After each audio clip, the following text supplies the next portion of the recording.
Hi guys! Good morning! Nakabalik na kami dito no, sa Finland. Kagabi kami dumating. Kagabi yung pag-uwi namin guys, umuulan pa talaga guys. Tingnan nyo yung video, nag-video ako ng saglit lang. Yung naglalakad na kami dito ba, palapit na sa apartment. Umuulan guys, ang lamig. Upside down. Ha? Upside down. What is that train luggage? BE driving test.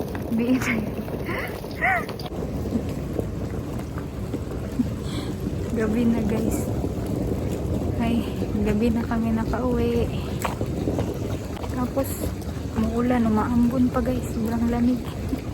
Laban, Japan. Tapos, ngayon is, naglilinis ako kasi umuwi kami dito sa Finland kasi merong silang gagawin dito sa apartment no, maglalagay sila ng smoke detector kaya umuwi kami. Tapos yun, naglilinis ako guys kasi ang gulo talaga. Sobrang gulo. Hindi pa nga ako tapos maglinis. Tapos ito, inilabas ko na yung mga dala namin no, galing sa Russia. And then ito yung mga dala-dala namin sa Russia guys. Ayan, nagdala din. Bakit nagdala nito? Meron ako nito. Meron ako nito dito, oh. Malaki. Galing din ito sa Russia. Tapos, ito. Powder. Pepper powder. Yan. Black pepper ba? Oyster sauce. Nagdala ako. Ito. Ganito. Panglinis ito, guys. Pang kuskus ba? Kuskus sa mga ganito. For example, itong lutuan. Kuskusin mo ng ganito. Baking soda. Ito siya na merong mga panglinis na chemicals. Maganda ito as in. Ito pa tatlo. Tapos ito mga gamot guys. Mga gamot. Pangbag ng gamot. Hindi ito sa amin. Mga ano ito ba? Pasabay. Ng mga kakilala namin. Kasi nga, mahal magbili ng gamot dito guys. Mas mahal siya no. Tapos kailangan minsan ng ano talaga receipt galing sa doktor. Yan. Tapos sa Russia is Though kahit yung mga ano lang ba, though itong mga binili namin ng mga gamot is mga receipt naman ito yung iba. Pero, ewan ko, bakit sila nagpapasabay sa amin? Tanungin ko yung asawa ko kung ano yung talagang reason. Pero parang alam ko, ang reason talaga is mas mura doon sa Russia kaysa dito sa Finland. Sobrang mahal dito guys. Tapos ito, mga mantika, binili namin to sa Estonia. Kasi tag 1 euro lang ito sa Estonia guys. Tapos actually bumili yung asawa ko ng mga kape. Yes guys.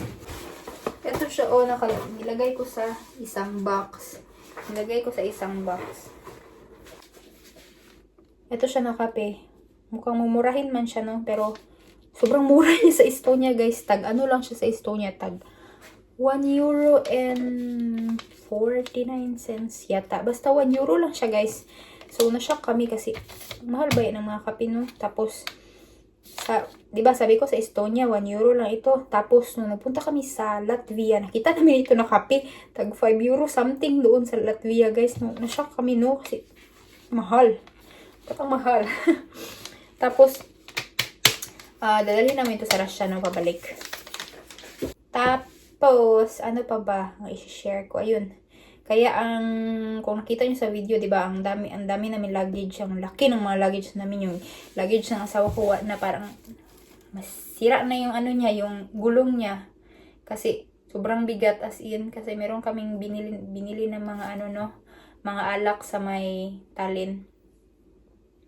Mga pasabay rin yun, guys. Tapos yung asawa ko, guys, is nagpunta siya sa ano ngayon no, basta meron siya pinuntahan, sabi niya dadaan din daw siya sa Freeport kasi doon yung way ng pupuntahan niya. Tapos, yun, hindi ako nakasama kasi nga naghihintay ako ng mga maglalagay ng ano dito, ng smoke detector, no? Kasi kailangan nandito ako guys para manood. Para panoorin sila. Kasi, alam niyo na, mga ano ba, mga treasure. Yung mga treasure dito. Joke lang. Siyempre, kailangan natin tignan, no, kung ano yung ginagawa nila. Baka, wala lang. Gusto ko lang manood. So, yun na. Tapos, gutom na ako, guys. Hindi pa ako kumakain. Anong oras na? So, nag-defrost na lang ako nitong rice pie. Yan, medyo malambot na siya. Pwede ko siya ilagay sa ano, no? Ito lang siguro yung kakainin ko eh. Ay. Actually, meron akong ano guys, lumpia, pero wala na ako gana eh. Nagugutom ako pero ayaw ko magluto. Apulan. Yan. Samahan niyo ako maglinis guys. Tulungan niyo ako maglinis kasi pagoda ang person eh. Maglinis muna ako dito guys. Mag-vacuum muna ako, no? Parang first time niyo ako makikitang lilinis.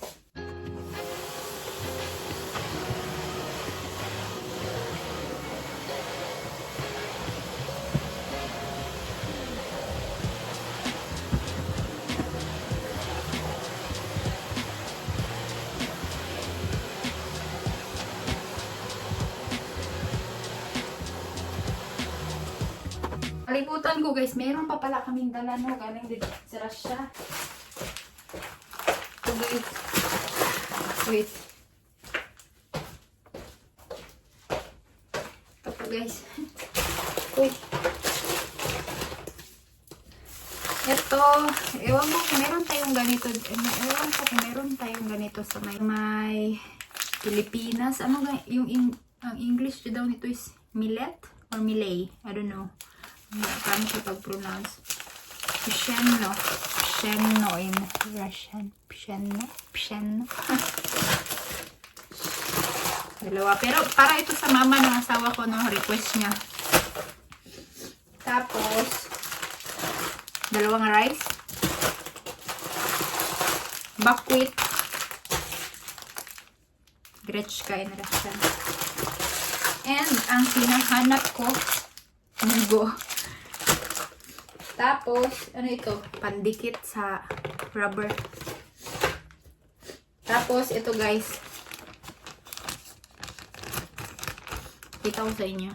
In-order namin ito doon. Russia.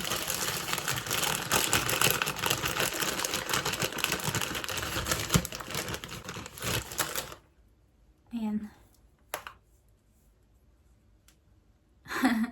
Ano siya pag maglalaba ako ng ano ba, ng mga puffer jacket pa, yung mga jacket na pang winter ba, para hindi siya tawag nito, maghiwalay yung mga cotton sa loob. So, gamitan natin ng ganito. Yung sabi ko sa asawa ko, bilihan niya na lang ako ng yung second hand na ano ba, na tennis ball yata yun, tennis ball, second hand tennis ball. Nakita ko kasi sa yung parang sikat na online store sa Russia. Nagbibenta rin sila ng mga second hand kung ano-ano. Pwede doon. Dito ang pangalan, no, ng website nila. Tapos, meron sanang ano doon. Merong mga nagbibenta ng mga second hand na tennis ball ba. Yung mga gamit na sa mga, siguro sa mga tennis club, ganyan. Yung gamit na siguro malambot na siya or hindi ko alam. Basta yun na yung sinabi ko sa asawa ko. Bilihan niya akong second hand. Hindi niyo ako binilihan. Mura lang sana yun. Tag 20 rubles lang yung isa. So, magkano lang yun? Parang 12 pesos or 13 pesos siguro sa Pilipinas. Kaysa dito, mahal ito. Magkano yata ang bili niya dito? 300 rubles yata ito. Tapos ang liliit. Yun na lang sana yung binili niya. Wala siya. Tapos ito, hindi ko alam kung ano to. Ay, ang walnut pala nilagay niya dito. Yan. Sorry guys. So, yun yung mga dala niya, no? Linis pa tayo. Dami ko palilinisin. Pero mamaya, pagdating ng asawa ko, sana makakuha siya ng free food, no? Tingnan natin. Let's say!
Parang nandito na sila sa baba. Dito sa baba na apartment ba? Kasi narinig ko meron na nag-drill. So, nandito na sila sa baba. Baka maya-maya, mga after siguro. Hala, nandito na sila. Nanuktok na, guys. Oh my God. Hindi pa ko tapos maglinis. So, guys, tumating na yung asawa ko na. Dito na yung nakuha niya. Let's see.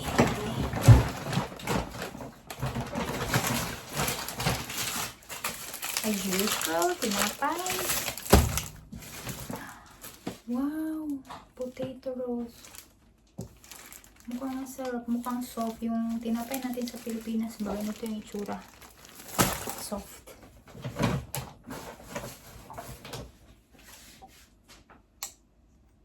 Parang ano, dessert. Caramel daw. Salty caramel. Vegan.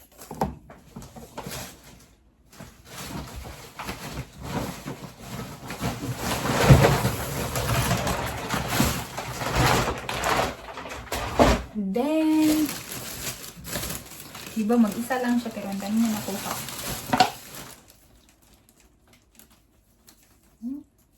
Tingnan nyo, mix fruits na ano, juice.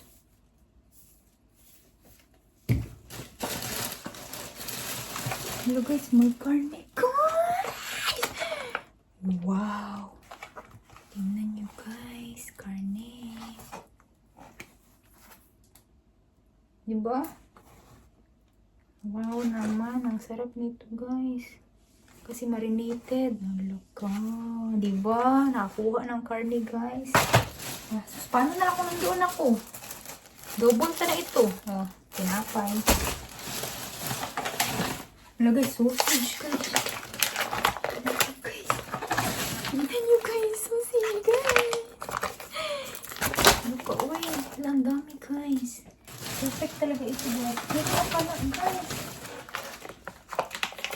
What? Lima. Tapos, patatas. Yan. Bungga. Ang dami, guys. Diba? Ang dami. Bungga tayo today. Tingnan nyo, guys. Oh, tingnan nyo yung mga sausage. Iba't ibang, ano, klase. Iba't ibang flavor. Diba? Bungga. Ayan siya lahat, guys. Actually guys, wala pa yung mga maglalagay nung smoke detector. Wala pa sila, hindi pa sila dumating no. Kanina, meron na nagtutok-tok ba.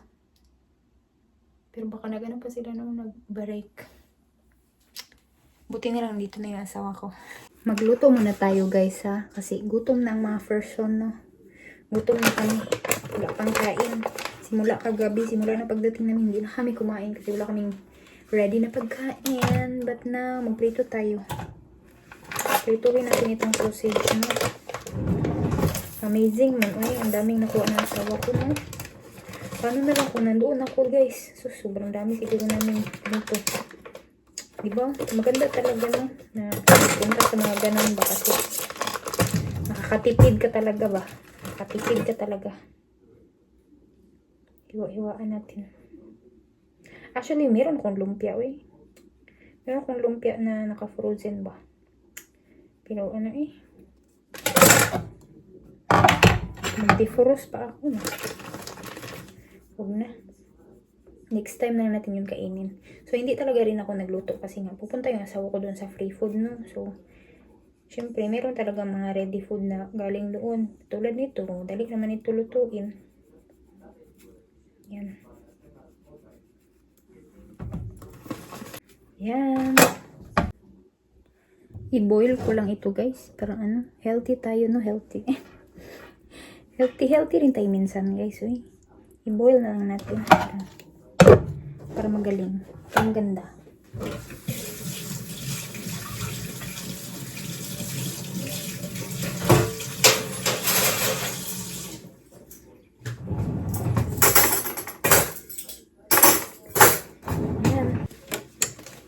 Ayan, sorry guys, hindi ko na-on yung ilaw, madilim. Itong tinapay, i-ano natin siya, i-slice. Matigas pa naman ito na tinapay, guys.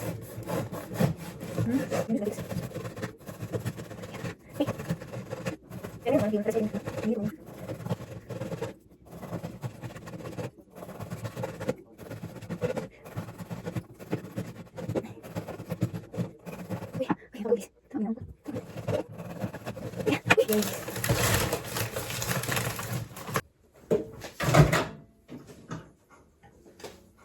Ito yung rice pie. Oh. Sarap ito guys.